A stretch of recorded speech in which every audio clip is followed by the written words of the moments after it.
Hello everyone, கார்மொழி காலத்திலிருந்து அன்புடன் நான் தொடர்ச்சியாக மற்றொரு புதுவிதமான ஒரு அனுபவத்தோடையும் ஒரு கதையோடையும் நான் உங்களை சந்திக்கிறதுல ரொம்பவே மகிழ்ச்சி அடைகிறேன். தொடர்ந்து இது போன்ற கதைகளை நீங்கள் தெரிஞ்சுக்கணுன்னா கார்மொழி கலர் சேனலை சப்ஸ்கிரைப் பண்ணுங்கள், லைக் பண்ணுங்கள், ஷேர் பண்ணுங்கள், கமெண்ட் பண்ணுங்கள். நம்ம இப்போது ஒரு சுவாரஸ்யமான அனுபவத்தை தெரிஞ்சுக்கிறதுக்காக போவோம். வாழ்க்கை அப்படிங்கிறது ஒவ்வொரு விதமாகவும் வாழ்ந்துட்டுருக்காங்க. மனிதர்கள் இப்படி தான் வாழ்கிறோம், இப்படி தான் வாழ போகிறோம், அப்படி எந்த ஒரு மேற்கோள்களுமே இல்லாமல் வாழ்ந்துட்டு வந்துட்டுருக்காங்க. நம்ம வேகமாக ஓடிக்கிட்டு இருக்க அந்த நேரத்தை தவிர்த்துட்டு இப்போ ஒரு ஆஃபீஸ் போகிறவங்களோ இல்லை வேலைக்கு போகிறவங்களோ ஒரு வேலை இல்லாத நேரத்தில் யாரையாவது நம்ம பாருங்கள். ஜென்ரலாக சொல்லியிருக்கோம், யாரை பற்றியும் நம்ம கவனிக்கிறதுக்கு நேரமும் இல்லை, அது கவனிக்கிறது தப்பு அப்படின்னு சொல்லியிருக்கோம்.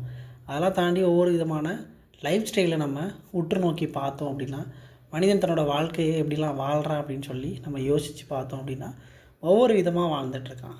அவனுக்கு பிடிச்ச விஷயங்களை செய்கிறது 50% இருந்துச்சுன்னா, அடுத்தவர்களுக்காக, இந்த சொசைட்டிக்காக இப்படி வாழ்கிறது மீத உள்ள 50% இருந்துகிட்டு சிலர் இன்னும் கொஞ்சம் அதிகமாக போய் 100% இந்த சமுதாயத்துக்காகவும், சமுதாயத்தில் உள்ள மக்களுக்காகவும், அவங்களோட சொந்த பந்தங்களுக்காகவும் தான் வாழ்ந்துட்டுருக்காங்க. இப்போது அவன் அப்படி வாழ்கிறான், அவன் சந்தோஷமாக இருக்கானா, இவன் இப்படி வாழ்கிறான், இவன் சந்தோஷமாக இருக்கானா, அப்போ யார் தான் சந்தோஷமாக இருக்கா? யாருமே சந்தோஷமாக தான் இல்லாத மாதிரி இந்த நாட்டில் நிலவுதே அப்படின்னு பார்த்தோம் அப்படின்னா, எல்லா விதமான துக்கமான வாழ்க்கைக்கு இடையிலையும் சின்ன சின்ன சந்தோஷங்கள் இருக்க தான் செய்யும். சின்ன சின்ன சந்தோஷங்கள் இருக்கிற வாழ்க்கையில் நிறையா துக்கங்களும் இருக்க தான் செய்யும்.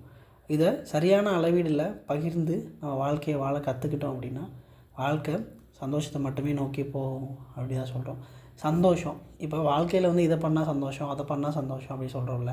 அப்போ எது தான் சந்தோஷம், எதெல்லாம் பண்ணால் தான் சந்தோஷம் அப்படின்னு பார்த்தா அப்படி எதுவுமே இல்லை, அப்படி ஒரு எல்லை கோடே இல்லை அப்படி தான் நான் நினைக்கிறேன்.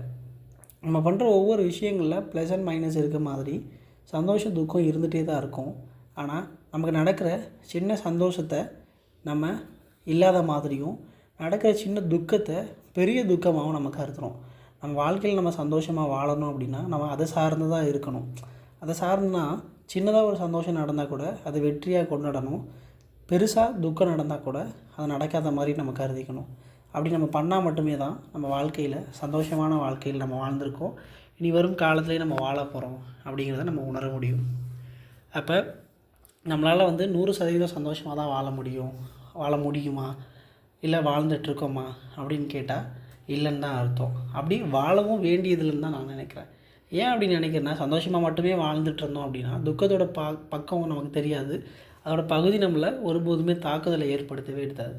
அந்த தாக்குதலை ஏற்படுத்தாமல் இருந்துச்சு அப்படின்னா நமக்கான வெற்றிங்கிறது ரொம்பவே சதவீதம் குறைஞ்சிக்கிட்டே தான் இருக்கும். நம்மளோட கடின உழைப்பு அப்படிங்கிறதும் குறைஞ்சிக்கிட்டே தான் இருக்கும். அப்போ சந்தோஷத்தின் அளவீடு குறைய குறைய துக்கத்தின் அளவீடு அதிகரிக்கும். துக்கத்தின் அளவீடு அதிகரிக்க வெற்றியின் அறிகுறி நம்மளை பறைச்சாற்றிக்கிட்டே தான் இருக்கும். நம்ம எப்போவுமே கோயிலுக்கு போகிறது கூட நம்ம ரொம்ப கஷ்டமான சூழ்நிலைகளில் போவோம், இல்லை ரொம்ப சந்தோஷமான சூழ்நிலைகளில் போவோம். அப்போ மிடிலாக இருக்கிற சூழ்நிலைகளில் நம்ம என்ன பண்ணோம் அப்படின்னா, கோயில் நம்ம சந்திக்க விரும்புறதில்ல.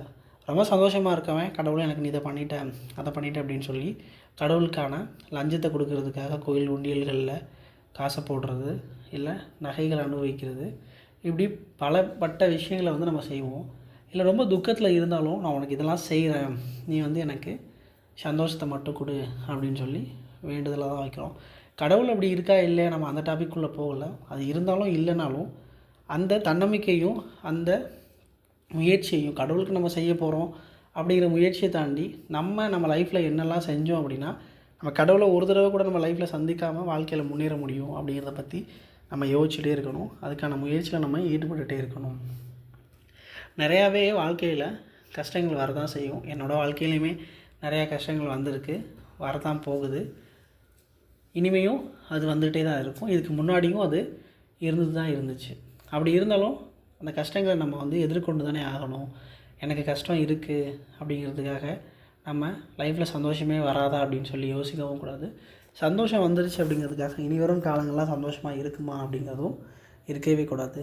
பணம் அப்படிங்கிற விஷயம் சந்தோஷத்துக்கு ஒரு அறிகுறி தான்.